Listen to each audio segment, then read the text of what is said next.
Hello, and John Frausto at Topspin Tennis. In this video, I'm going to show you how to hit a better high forehand. Got footage of Caroline Wozniacki.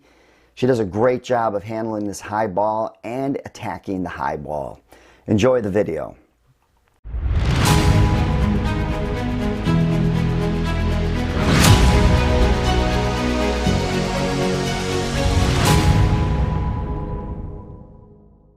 So she's already hit 2 shots in this video.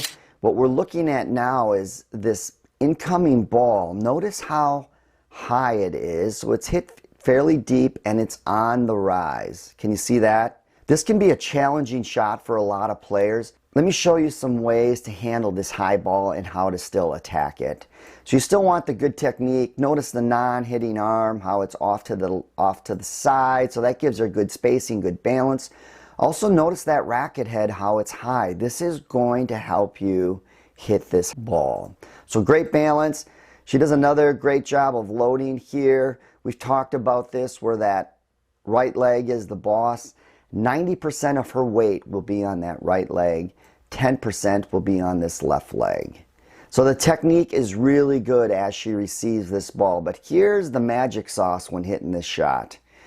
Notice the racket head, how it's high. Incoming ball is coming in high, so it's actually rising. What she does is loads really well, but notice the racket head. It was up here. On most shots, it's probably going to drop to about here. On most strokes that are a little bit lower, the racket head will drop more. But to assist with this high incoming ball, the racket head will not drop as much. So I almost feel as if the racket head is going to stay above my wrist. If we watch the racket head and wrist position, notice how the racket head still does drop below the hand, but not much. So if you're using the same racket drop for every single ball, you're in trouble. Remember, no 2 strokes are alike. They're like snowflakes. They're all unique. And in this situation with this incoming ball, she does a great job of still dropping the racket head, but not as much. So from this position here, this is where we utilize the kinetic chain, and she is going to pull that hand and that racket head to the ball.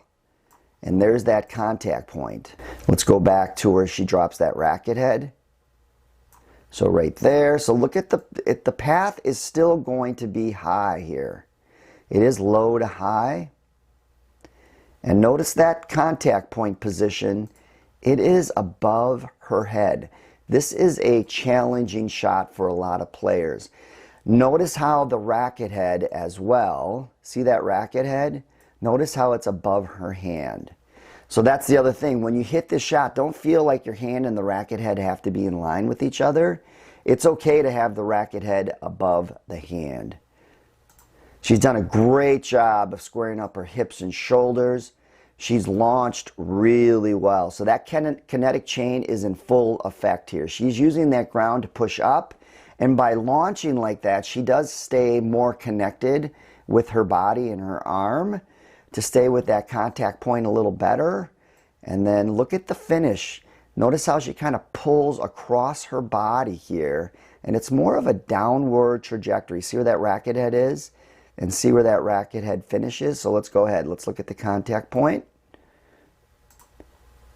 There's the contact point, and look where the racket head finishes. So that tells you that because it's a high ball, the finish is going to be below the contact point here. I hope this helps. If you haven't done so yet, make sure you hit that subscribe button, that like button, and that notification bell. Make sure you share this with your players, your coaches, your parents. We really appreciate it. Have a great day.